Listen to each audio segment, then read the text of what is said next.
Hello, I'd like to take you through using Microsoft Forms, mainly for, in my mind, for feedback or some kind of assessment. I think it's really useful as a product. It can also be used with just maybe one big box for feedback. If you've done a breakout session within Zoom and you just want to get feedback from the group, you can give them a link to the feedback form. One of them could type their feedback in, and then you can then view all the results coming in. Okay, so reason for picking that, there is also Google Forms. I'm using Microsoft Forms for two reasons. The main one really is that there's quizzes available, which I don't think is in Google Forms.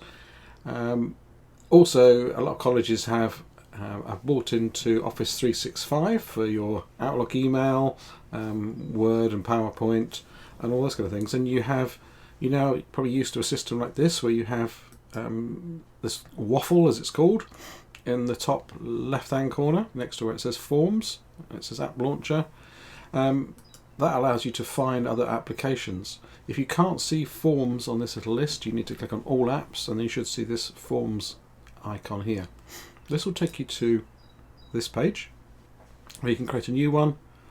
You can see anything that have been shared with you, so you can share forms amongst groups, with other people, and it shows you any of the forms that you've currently got and any responses that you have.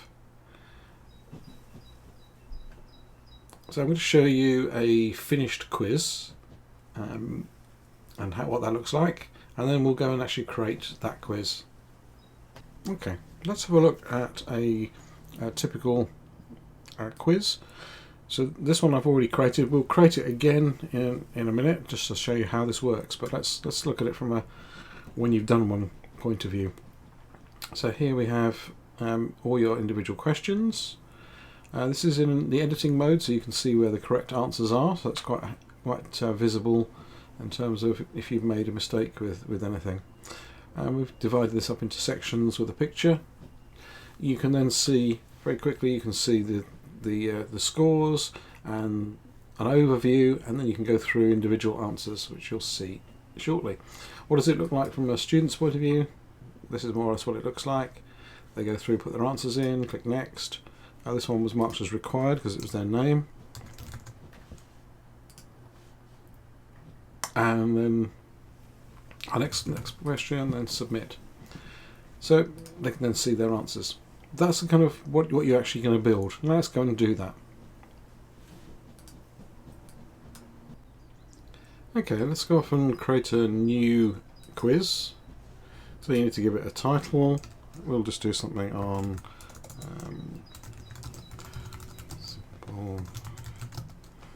okay, so in here you can allocate a picture to it, so we could find something, I don't know, let's have a look and see what it comes up with. So you can upload a picture. Let's use that one there, that's that picture. So you can do a search, and we can just add that picture. So you can have a little picture on the side. I think you also have the option here. You can put some text on the bottom. Okay, so we've got the name. We can put a further description in here. Then you click on Add underneath. Let's do that again. Add new, and it's asking you for a choice of what you want to do. And there are some other options under here. So let's just put in a simple question.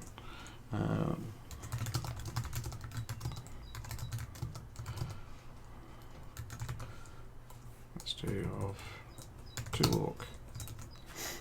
So you put in the question, you put in the options,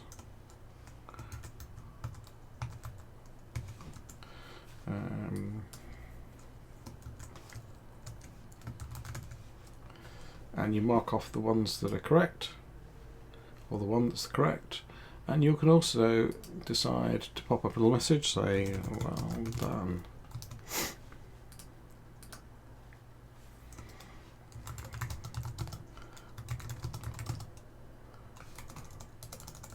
Okay, so you can pop up little messages, and I just clicked on, and I clicked away. When I click away, it then shows you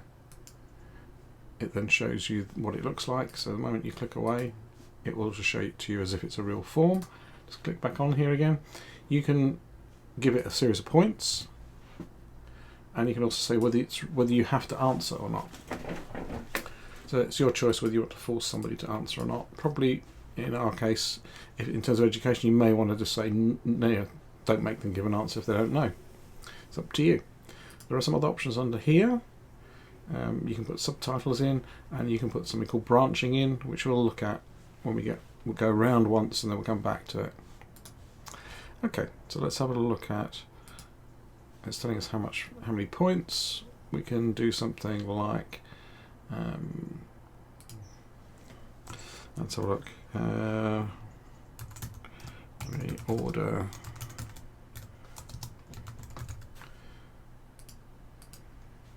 Okay, so we've got to put in reorder these words. 8. Okay, so I'm doing something quite simple. Enter your answer, add the correct answer. I ate chips. Okay, maybe I'll do another one with I ate chips, full stop. That's a better answer. Okay. So I put 2 answers in just to make sure that they've got a chance. If they miss off the full stop, I'm still going to give them the answer. This is text. You can make a big box of text if you want somebody to write more. If you want to get them to give you a fuller answer. Again, there's you can put extra information on by putting subtitles. Let's put one of those in. There's a subtitle. What are the restrictions? Let's have a little look. Restrictions. Okay, so you can, if it was numbers, you can confine it. You can make it a number, or you can confine it to different things if it was more mathematical. So that's more for maths, so we don't really need restrictions. Turn those off again. So we click on there. And we've got an option to add another bit of text in here for, this is one that will allow you to put in something a bit more mathematical if you need it as an answer. And again, you've got branching, and again you can mark it as required or not, and again you can put in some points. Let's just have a look at some other ones. You can ask for a date.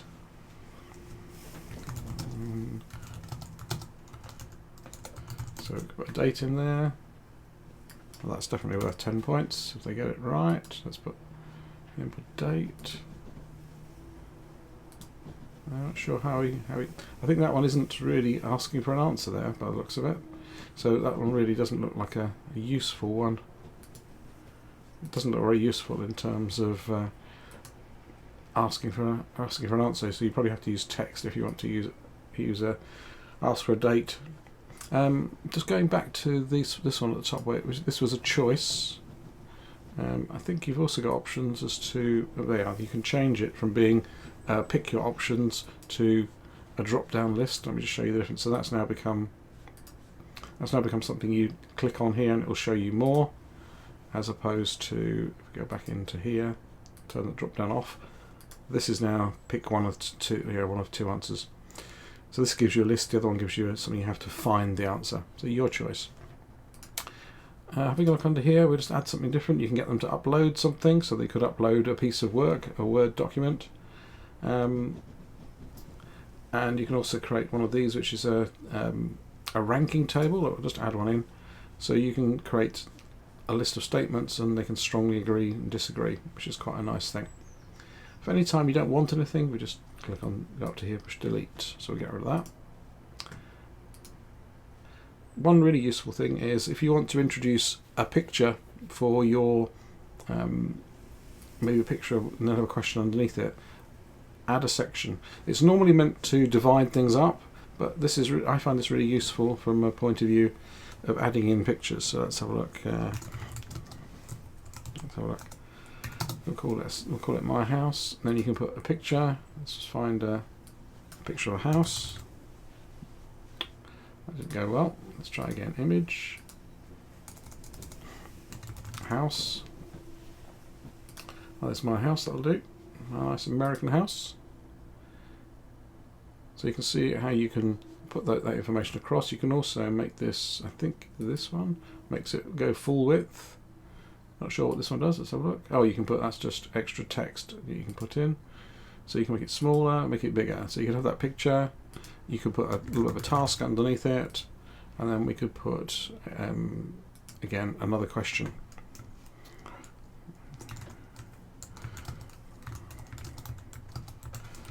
Okay, that's your answer. I don't know, your house. Okay, so the other things you might need to be able to do. So we've gone through all the.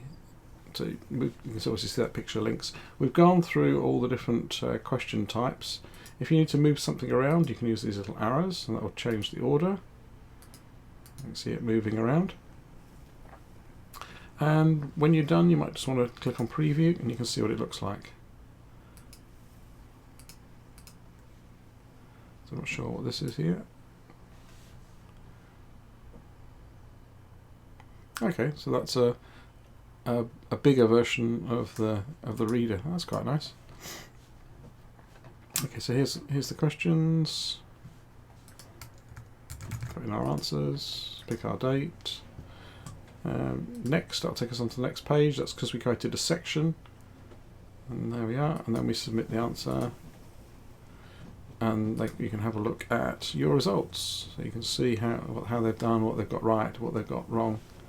I'm not sure that actually counts as a proper response. I don't think it does. Okay, so now we come to share your questionnaire. The first thing to do is make sure that you change this option here. If you're not using all college email addresses, then you need to just change to this one. If you've got something on who's using a private email address, otherwise they'll be asked to log in. So we can then copy that. I'm just going to create an incognito window so that it doesn't know anything about me. Okay, so I go to that link, and there's my questionnaire. So let's just put some answers in.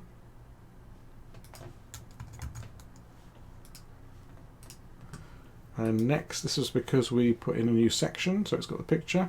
So that's the downside of putting a section in. And then when they finally finish, they click submit, and then we can then see which answers we got correct and which ones we didn't, the same as before, and what your point score was. Okay, so let's go back to you as a teacher and see what you've got. So you've now got 2 responses in here because I've done it again a second time.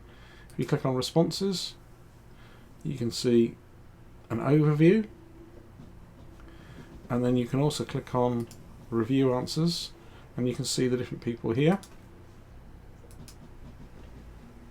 Now there's a problem. Okay, so one of the things we would have to fix here is that because I'm not logged in when I did that questionnaire, it didn't record a name. So what we'd have to do here is put a name option at the beginning as a first question. So we'll go back and we'll change that in a minute. Okay, so we can see those two different people, and we can scroll through them. We can see how long it took them, whether they took any delight in doing that. This date one here, so it basically says it needs review. So it's for you, just saying that's highlighting something you need to look at, and then you can put your points in here. So that's quite a nice one. Okay, so let's go back and let's just edit that question a little bit. You can also, before we do that, you can also download the answers into Excel, which is good. So we'll come back here. Now, I thought we had pop-up messages. I didn't see those, so maybe that's not working. Okay, so we needed to add a new question in here, really. So let's just do add new, and we want to put in some text.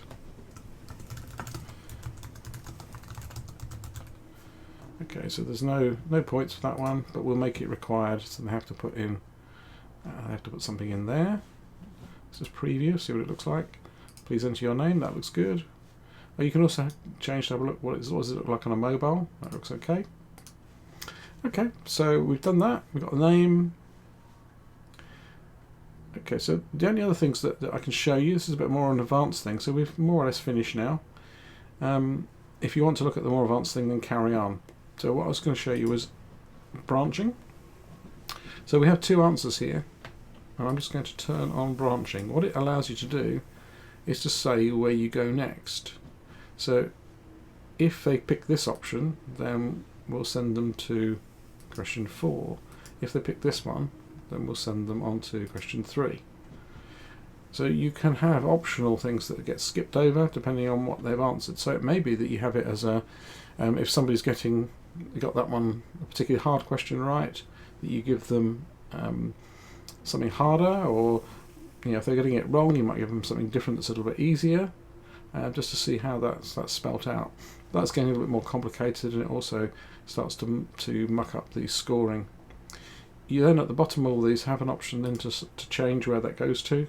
So you could at this point jump to the end or jump to a different section. So the sections are your real links for deciding where you jump around. So if you were going to do something like that, maybe have a more advanced section, then that would be the best thing to do, would be to create a section in its own right that you can jump to or skip over to.